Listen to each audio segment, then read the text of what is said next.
overall និយាយមកខ្លី how was your បើបង describe ពីជីវិត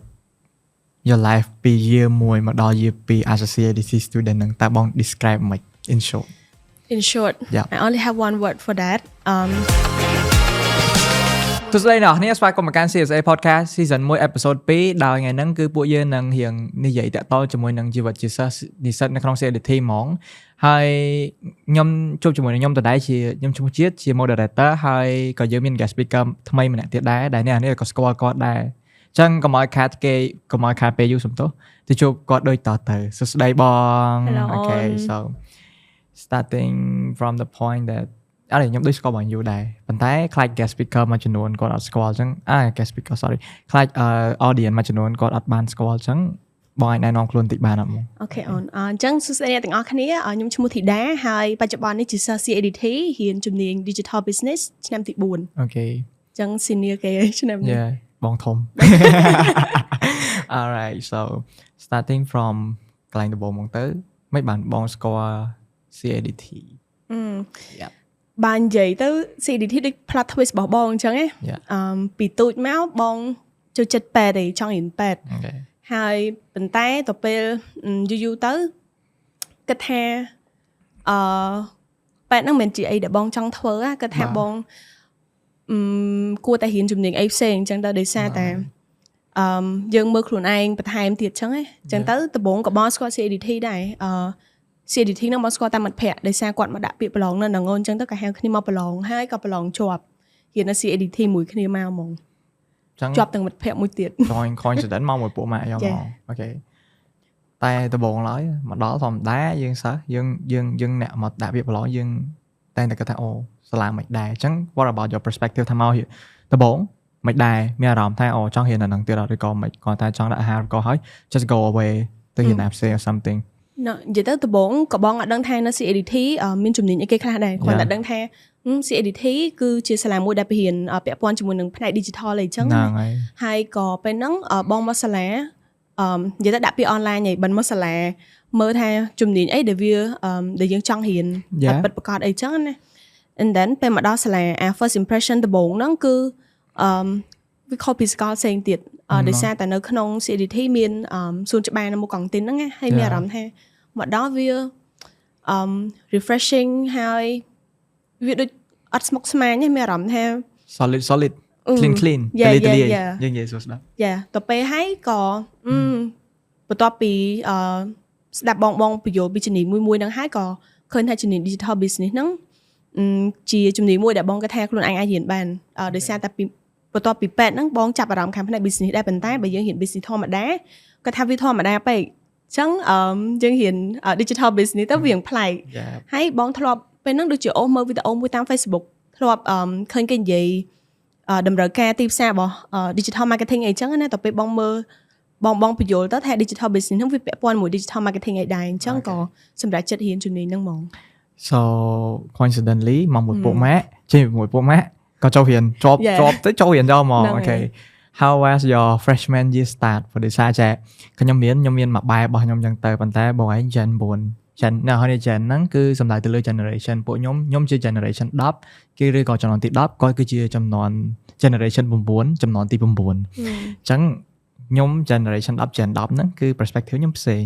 ចុះបង Gen 9 how was your perspective ពេលរៀង freshman year how does it look like how does it going on អញ្ចឹងហ៎honestly កាលឆ្នាំទី1 freshman year ហ្នឹងវា it was challenging for me ពីព្រោះកាលពេលបងរៀន high school ពេលហ្នឹងដូចយើងអត់មានទាន់មានបទពិសោធន៍ទៅប្រើ digital tool មួយចំនួនផ្សេងៗហ្នឹងឯងយើងរៀនរបៀបបែប traditional ដូចទៅស្ដាប់គ្រូយើងក៏អត់មានរៀននៅសភៅយើងធ្វើលំហាត់អីធម្មតាអញ្ចឹងណាប៉ុន្តែនៅពេលដែលយើងដូរមករៀនសាកលវិទ្យាល័យហើយសាកលវិទ្យាល័យយើងរៀនហ្នឹងខាង digital ទៀតអញ្ចឹងយើងត្រូវដូចអាហ្នឹងវា a big shift for me ណា yeah big shift ហើយអីបន្ថែមពីហ្នឹងគឺរៀនកូដកាលឆ្នាំទី1គេមានពេលរៀនកូដនៅក្នុងហ្នឹងហើយពេលហ្នឹងតាមបងចាំរៀន language C អញ្ចឹង oh my god ខ្ញុំក៏ចូលចិត្តកូដដែរ yeah it was hard for me ហើយពេលហ្នឹងគឺពិបាកដោយសារតែយើងអត់ទាន់មានfoundation ខាងកូដហ្នឹងឯងប៉ុន្តែដល់ពេលចូលមករៀនមក hiền code hiền ấy tiết chẳng tới it was so hard យើងអត់បានវាទុកមុនណាយើងអត់បានស្មានដោយសារអញ្ចឹងដំបូងគេថា business so it can relate too much ហើយយើងក៏តដល់ពាក្យ digital ហ្នឹងឯងគេដែរធម្មតា digital វាតែធំមួយគោទេ there's a lot of thing ហើយប៉ុន្តែ during your freshman year ហ្នឹង what is the most like important thing ដែលបង struggle ជាមួយពេលដែលហ៊ាននៅក្នុង foundation year ហ្នឹងអញ្ចឹងបងគិតថាមានតែកូដហ្នឹងគឺពិបាកខ្លាំងជាងគេហ្មងសម្រាប់បងប៉ុន្តែ another subject like soft skill like anything else like it is you going as well like go with the flow subject ផ្សេងបងអូខេប៉ុន្តែសម្រាប់កូដមួយគាត់ថាដោយសារខ្លួនឯងអត់សូវមានជំនាញខាងហ្នឹងផងឬមួយក៏មិនបងអត់ច្បាស់ដែរប៉ុន្តែ code is a no for me okay ប៉ុន្តែពេលហ្នឹងបងចាំកាលពេលរៀន language C ហ្នឹង like first class of that subject ហ្មងគ្រូរៀន hello world យើងសេយើងស្វាយចិត្តពេលហ្នឹងខ្ញុំស្វាយតែគាត់ថាអូយ I was born for code ហើយពេលហ្នឹងស្វាយមែនណាគាត់តែឃើញ hello world ដែលយើងដាក់វា run ចេញហ្នឹង oh my god វាទឹកក្រោយមកបន្ទាប់មកមិនដឹង I feel it ហ្នឹងហើយបងដោយសារតែខ្ញុំចឹងតែមិនមែនថារៀនកូដអត់សុបាយគាត់តែយើងមានចំណូលចិត្តផ្សេងគ្នាហ្នឹងហើយហើយប៉ុន្តែ at the same time រឿងបងថាមិញបងនិយាយថារឿង shift ហ្នឹង shift ពីអីពួកបងអ្នកនៅភ្នំពេញដែរមែនអត់ទេបងមកពីខេត្តតាខេត្តគេអ្នកកពតអញ្ចឹងអា shift ហ្នឹង shift ទាំងការរៀនហើយ shift ទាំងការរស់នៅទៀតយើងដូរពីកន្លែងដែលយើងធ្លាប់តែ comfortable យើងមកនៅភ្នំពេញយើងត្រូវជិះម៉ូតូពីខ្ញុំជឿថាបងឆ្ងាយដែរជិះម៉ូតូពីឆ្ងាយមកក្នុងមកព្រែកលៀបពីភ្នំពេញមកព្រែកលៀបឆ្លងចូលហងៃឆ្លងរៀនចូលឡា so at the same time ហ្នឹងរឿងអីគេដែលបង learn ពីរបស់ទាំងអស់ហ្នឹងណាដែលវាធ្វើបងI'm so happy to okay ហ៊ាននៅនឹងទោះឆ្ងាយក៏ដោយប៉ុន្តែ I'm happy to do study here ចឹងhonestly រឿងដែល keep on going រហូតដល់ឆ្នាំទី4ហ្នឹងគឺដោយសារតែនៅក្នុងសាលាវាមិនមានតែជីវិតដែលយើងហ៊ានណាoutside student life ហ្នឹងវាមាន activity ជាច្រើនទៀតដែលបងគាត់ថាវាជាផ្នែកមួយដែល keep on going មកដល់ឆ្នាំទី4ព្រោះ along those years បងមិនមែនតែរៀនមួយទេបងធ្លាប់ចូលឈ្មោះធ្វើជាសមាជិក CSA ដែលយើងហៅថាសមាគមនិស្សិតហើយបន្ទាប់ពីហ្នឹងបងក៏មានចូលរួមជាសកម្មភាពផ្សេងៗធ្វើជា volunteers ដើម្បីសាកមើលដោយសារតែបងគាត់ថាយើងរៀនតែមួយវាអត់គ្រប់ទេអញ្ចឹងបានចង់ឲ្យខ្លួនឯងមាន experience ទៅលើ field ផ្សេងៗដោយការបងធ្វើ volunteer ហ្នឹងធ្លាប់ធ្វើ logistics ផងធ្លាប់ធ្វើខាង marketing ផងហើយនិយាយទៅជួយអីផ្សេងៗទៀតក៏បងអត់ប្រកាន់ខ្លួនដែរដោយសារបងចង់រៀនចង់ដឹងថាin order to have a successful event តែយើងត្រូវមានអីគេនៅក្នុង event ហ្នឹងខ្លះត្រូវមានចរន្តអីខ្លះមាន volunteer មានអីផ្សេងៗទៀតដែលត្រូវចូលរួមជាមួយគ្នាដើម្បីធ្វើឲ្យ event ហ្នឹងមួយអាចជោគជ័យទៅបានអញ្ចឹងបងចង់ដឹងពីអស់ហ្នឹងខ្លាំងមែនទែនពេលហ្នឹង so at the same time យើង learn ពី society នៅជុំវិញខ្លួនយើងពីរបៀបថាឃើញ event ធំ flow event ធំហ្នឹងកាត់ថាធ្វើមកយើងចាប់ដើមចង់ដឹងធម្មតាអត់ទេខ្ញុំរៀនបដោតទៅលើតិចថាមកពីពេញមកពីកពតមកពីកពតមករៀនពេញយើងពិបាក so រឿងអីគេដែលធ្វើបង like remember ហើយនៅតែ push you coming along the way with that បងគាត់ថាអ្នកដែលមកពីខេត្តហើយមករៀនភ្នំពេញក៏អត់ខុសពីបងឆ្ងាយមែនដែរយើងមករៀនបន្តហ្នឹងគឺយើងមានអីមួយនៅក្នុងចិត្តហើយថាយើងមកដើម្បីណាគេអញ្ចឹងអ្នកដែលចង់និយាយថាយើងនឹកឃើញហើយយើងខំធ្វើទាំងអស់ហ្នឹងដើម្បីណាគេហ្នឹងគឺបងនឹកឃើញគ្រូសាមុនគេគឺប៉ាម៉ាក់ដោយសារតែយើងអាចធំហើយរៀនមានចំណេះដឹងមកដល់រងថ្ងៃហ្នឹងគឺដោយសារគាត់អញ្ចឹងអីដែលយើងខំប្រឹងបន្តទៀតហ្នឹងគឺខំទាំងអស់គឺដោយសារគាត់ដូចគ្នាហើយបន្ថែមពីគាត់ក៏ដើម្បីខ្លួនឯងដែរព្រោះយើងហួរនៅក្នុងសង្គមយើងអាចដូចថាអត់អភិវឌ្ឍខ្លួនឯងបានទេមានន័យថាយើងត្រូវតែចាប់ចំណេះដឹងហើយក៏ដូចជាបទពិសោធន៍អីផ្សេងៗហ្នឹងដើម្បីអភិវឌ្ឍខ្លួនឯងទៅរកកន្លែងណាមួយឬមួយក៏អាចឲ្យខ្លួនឯងនឹងរកការងារធ្វើបានល្អអញ្ចឹងទៅអូនដើម្បីគ្រួសាររបស់យើងត្រូវ keep up អភិវឌ្ឍដោយសារតែយើងនៅក្នុង industry digital so digital we have to improve our own self day by day ធម្មតាហ្នឹងបង okay so ត្រឡប់ទៅ back your life initiative after your freshman year ending how was your year 2 going your sophomore year going អញ្ចឹងgood bad starting from the good point or bad point អញ្ចឹងការ year 1 ហ្នឹង foundation year គាត់ថា it was alright គាត់តែ accept code មួយ but then យើងចូលទៅដល់ year 2ពេលហ្នឹងយើងចាប់ផ្ដើមរៀន specific ទៅលើ major ដែលយើងធ្វើហ្នឹងហើយមានន័យថាយើងចាប់ផ្ដើមរៀនស៊ីជម្រៅជាងមុនអញ្ចឹងកាលពេល year 2 ហ្នឹងដោយសារតែបើនិយាយរឿងរៀនហ្មងដូចជាអត់សូវ struggle ខ្លាំងឯងប៉ុន្តែពេលហ្នឹងបងចាំដូចជាមាន subject មួយdatabase មកពេលហ្នឹងយើង struggle មួយ database ដែរថើមួយ yeah ប៉ុន្តែ year 2ថើមួយ year 2 yeah រៀង struggle មួយ database ដែរហើយបន្ថែមពីការរៀនហ្នឹងពេលហ្នឹងបង member CSA ដែរតែពេលអញ្ចឹងការងារច្រើនរៀនផងអីផងការងារ volunteer ផងហើយយើងរៀនផងអញ្ចឹងទៅវារៀងពិបាកក្នុងការ manage ដើម្បីឲ្យវាដើរស្របទន្ទឹមគ្នាដែរព្រោះយើងធ្វើការ multitask អញ្ចឹងវាអត់អាចដូចថាល្អទាំងអស់ហ្មងឯពេលខ្លះយើងរវល់ធ្វើការងារពេកការរៀនហ្នឹងវាធ្លាក់ចុះអីបន្តិចដែរប៉ុន្តែ at the same time everything was all right and បើកលេចទៅមើលឆ្នាំទី2ហ្នឹងពេលហ្នឹងរៀងរវល់ជាមួយ CSA ហ្នឹងដោយសារតែពេលហ្នឹងបើនិយាយតាមត្រង់ណាវាជាបទពិសោធន៍ទី1ដែរដែលយើងចូលធ្វើឲ្យយើង create event អីផ្សេងដើម្បីទទួលសិស្សប្អូនដើម្បីអីចឹងទៅអញ្ចឹងវាពិបាកដែរប៉ុន្តែ I'm glad that along the way ហ្នឹង we learn I learn as a teamwork ជាមួយនឹង my team CSA កាលឆ្នាំមុន so your boy នេះខ្ញុំដែរ starting from the year 2 ហ្នឹង starting from year 2ខ្ញុំធ្វើ charity trip យកមក so it's quite good វាស្លាតែនៅ internal សម្រាប់តែថ្នាក់ខ្លួនឯងទេពេលហ្នឹងព្រោះពេលហ្នឹង project business ខ្ញុំផ្លេចពីណោះនេះខ្ញុំសិស្ស DB ដែរ digital business ដែរដូចគ្នាអញ្ចឹងខុសជំនាន់តែជំនាន់គាត់ interesting មែនតើដោយសារឃើញមាន activity អីច្រើនជាងកាលឆ្នាំបងហ្នឹង like you guys are active ហើយដូចណានិយាយអញ្ចឹងឃើញកាលណាធ្វើ charity ហ្នឹង it's a very good initiative for other students អាហ្នឹងតាមដែលបងមើលវាដូចថា influence other ដើម្បីឲ្យពួកគាត់ចាប់ផ្ដើមមានidea ឬមួយក៏គំនិតទាំងអស់ហ្នឹងធ្វើដែរអញ្ចឹងឆ្នាំទី3ហ្នឹងទៅ intern how was your internship go good ហើយចុះបងអាចនិយាយទៅចង់ឲ្យបងនិយាយពី flow ហ្មងតើពេលមុនពី scratch មុននឹងទៅដល់បាន intern ហ្នឹងតើយើងធ្វើមិនមួយសាលាយើងត្រូវធ្វើអីគេខ្លះព្រោះហ្នឹងពីច្រើនគឺឆ្ងល់ព្រោះដោយសារតែអត់ធ្លាប់ experience ប៉ុន្តែបង experience មុនអញ្ចឹងokay និយាយទៅមុនពេលដែលយើងត្រូវចេញទៅធ្វើ intern ហ្នឹងសាលាគាត់តែងតែរៀប orientation សម្រាប់យើងឲ្យតែងតែប្រាប់ថាមុន intern ហ្នឹងយើងគួររៀបចំអីគេខ្លះហ្នឹងហើយបងហើយ in the process of intern ហ្នឹងយើងក៏ត្រូវរៀបចំ report មានឯកសារអីមួយចំនួនដើម្បី submit ទៅសាលាហើយ submit ទៅកាន់ក្រុមហ៊ុនដើម្បី verify មួយគ្នាដែរអញ្ចឹង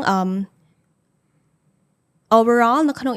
orientation ហ្នឹងសាលានឹងប្រាប់យើងឲ្យថាយើងគួររៀបចំអីគេខ្លះហើយយើងក៏ត្រូវហៅ advisor ដែរបន្ទាប់ពីហ្នឹងជាធម្មតាយើងតែងតែរកមើលថាយើងឆ្លាញ់ពេញចិត្តខាង field ណាដើម្បីយើងអាច short ក្រុមហ៊ុនថាយើងចង់ទៅធ្វើ intern នៅក្រុមហ៊ុនមួយណាអីចឹងណា and then យើងដាក់និយាយទៅយើង submit CV របស់យើងហ្នឹងទៅតាមក្រុមហ៊ុនមួយពេលខ្លះក្រុមហ៊ុនដែលយើងចង់ធ្វើហ្នឹងអត់ទាន់រើ intern ទេអញ្ចឹងយើងអាចរកមើលក្រុមហ៊ុនផ្សេងទៀតដែលកំពុងតែត្រូវការ intern ហើយនៅក្នុង field ដែលយើងចូលចិត្តហ្នឹង and then នៅពេលដែលយើងក៏ accepted ហើយយើងចូលធ្វើការ and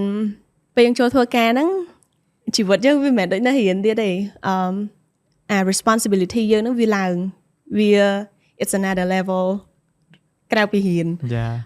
and បងក៏ថានៅក្នុងការធ្វើការហ្នឹងវាអីដែលសំខាន់ជាងគេគឺ communication គឺយើងត្រូវចេះ communicate ជាមួយនឹងអ្នកដែលធ្វើការជាមួយយើងដើម្បីយើង understand ពីគ្នាអញ្ចឹងណាហើយបន្ថែមពីហ្នឹងយើងក៏ត្រូវការ hard skill ដែរព្រោះអីដែលយើងរៀននៅសាលាហ្នឹងមិន like go to waste ទេ